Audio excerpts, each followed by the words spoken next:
The Pavilion on the Links by Robert Louis Stevenson. Part 9. I should have the greatest difficulty to tell you what followed next after this tragic circumstance. It is all to me, as I look back upon it, mixed, strenuous, and ineffectual, like the struggles of a sleeper in a nightmare. Clara, I remember, uttered a broken sigh and would have fallen forward to earth, had not Northermore and I supported her insensible body. I do not think we were attacked. I do not remember even to have seen an assailant, and I believe we deserted Mr. Huddleston without a glance.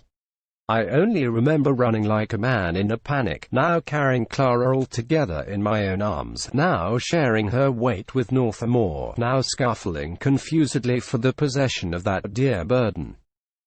Why we should have made for my camp in the hemlock then, or how we reached it, are points lost forever to my recollection. The first moment at which I became definitely sure Clara had been suffered to fall against the outside of my little tent, Northermore and I were tumbling together on the ground, and he, with contained ferocity, was striking for my head with the butt of his revolver. He had already twice wounded me on the scalp, and it is to the consequent loss of blood that I am tempted to attribute the sudden clearness of my mind. I caught him by the wrist. Northermore, I remember saying, "You can kill me afterwards. Let us first attend to Clara." He was at that moment uppermost.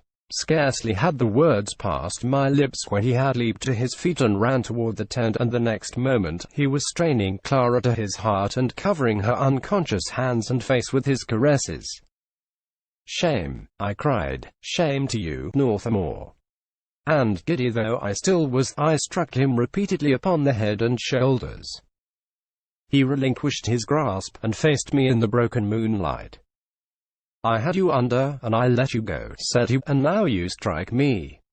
Coward!" "You are the coward," I retorted. "Did she wish your kisses while she was still sensible of what you wanted?"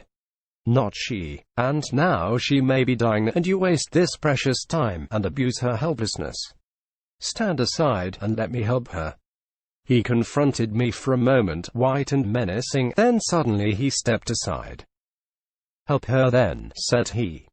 I threw myself on my knees beside her, and loosened, as well as I was able, her dress and corset, but while I was thus engaged, a grasp descended on my shoulder. "Keep your hands off her," said Northermore, fiercely. "Do you think I have no blood in my veins?" "Northermore," I cried, "if you will neither help her yourself, nor let me do so, do you know that I shall have to kill you?" "That is better," he cried. "Let her die also. Where's the harm? Step aside from that girl, and stand up to fight."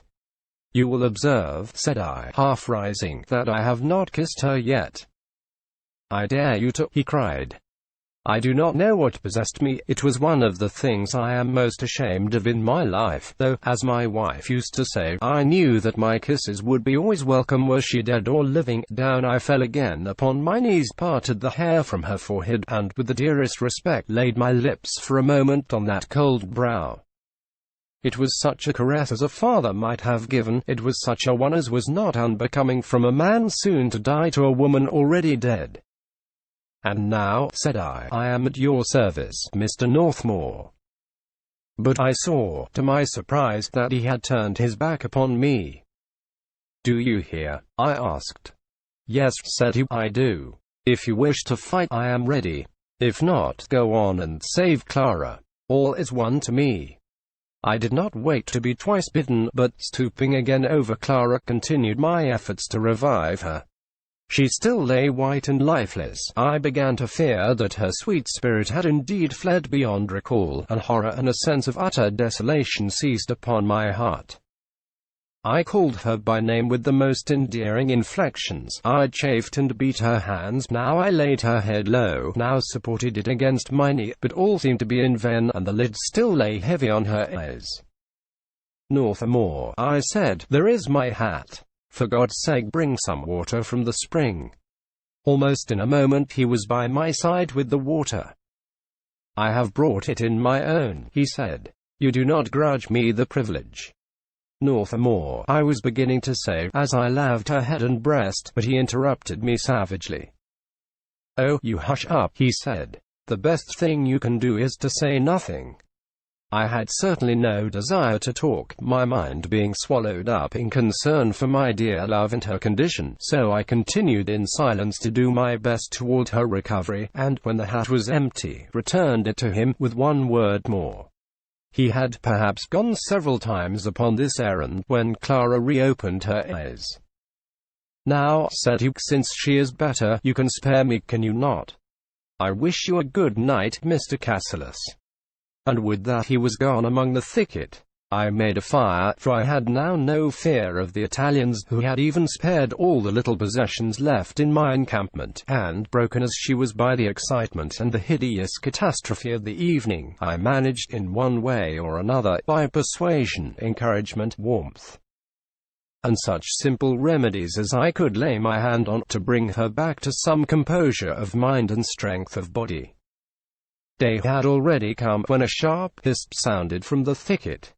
I started from the ground, but the voice of Northmour was heard adding, in the most tranquil tones, "Come here, Cassilis, and alone, I want to show you something." I consulted Clara with my eyes, and, receiving her tacit permission, left her alone, and clambered out of the den. At some distance off I saw Northmour leaning against an elder, and, as soon as he perceived me, he began walking seaward.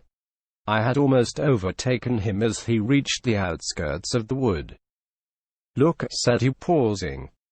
A couple of steps more brought me out of the foliage. The light of the morning lay cold and clear over that well-known scene. The pavilion was but a blackened wreck. The roof had fallen in, one of the gables had fallen out, and, far and near, the face of the links was cicatrized with little patches of burned furs. Thick smoke still went straight upward in the windless air of the morning, and a great pile of ardent cinders filled the bare walls of the house, like coals in an open grate.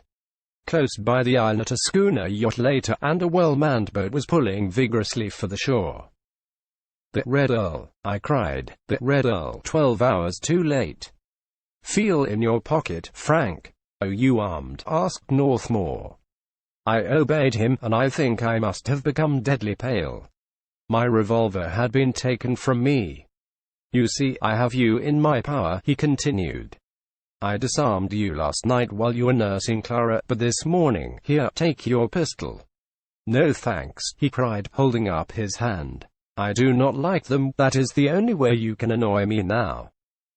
He began to walk forward across the links to meet the boat, and I followed a step or two behind. In front of the pavilion I paused to see where Mr. Huddleston had fallen, but there was no sign of him, nor so much as a trace of blood. "Graden Floe," said Northmour. He continued to advance till we had come to the head of the beach. "No farther, please," said he. "Would you like to take her to Graden House?" "Thank you," replied I. "I shall try to get her to the minister at Graden Wester." The prow of the boat here grated on the beach, and a sailor jumped ashore with the line in his hand. "Wait a minute, lads," cried Northmour, and then lower and to my private ear, "You had better say nothing of all this to her," he added. "On the contrary," I broke out, "she shall know everything that I can tell." "You do not understand," he returned, with an air of great dignity. "It will be nothing to her, she expects it of me. Goodbye," he added, with a nod. I offered him my hand. "Excuse me," said he. "It's small, I know, but I can't push things quite so far as that. I don't wish any sentimental business, to sit by your hearth a white-haired wanderer, and all that. Quite the contrary, I hope to God I shall never again clap eyes on either one of you." "Well, God bless you, Northmour," I said heartily. "Oh, yes," he returned. He walked down the beach, and the man who was ashore gave him an arm on board, and then shoved off and leaped into the bows himself. Northmour took the tiller, the boat rose to the waves, and the oars between the tholepins sounded crisp and measured in the morning air. They were not yet halfway to the Red Earl, and I was still watching their progress, when the sun rose out of the sea. One word more, and my story is done. Years after, Northmour was killed fighting under the colors of Garibaldi for the liberation of the Tyrol.